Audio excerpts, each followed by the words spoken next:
Aż się trzęsie.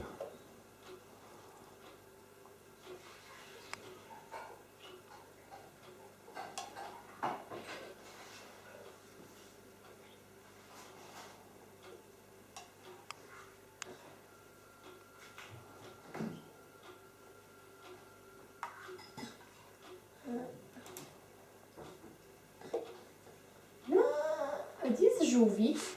Żółwik twój. No, nagrywaj.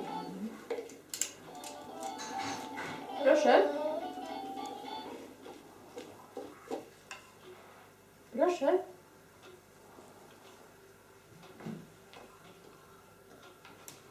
My takie nieduże porcje w zasadzie jadamy.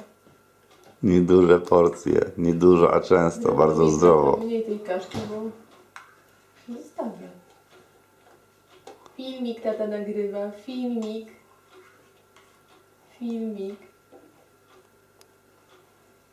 Nie, tak, będziemy w telewizji oglądać ten filmik, wiesz? Proszę. Smaczna kaszka. Musimy kupić smaczną owsiankę, bo ostatnio jesz tylko tą ryżową kaszkę. Smaczna owsianka. No. Lustereczko. Miś. Lustereczko. Miś. Też. No, zobacz. Jej. Chodź. Zobacz. Twoja ulubiona zabawka, tak?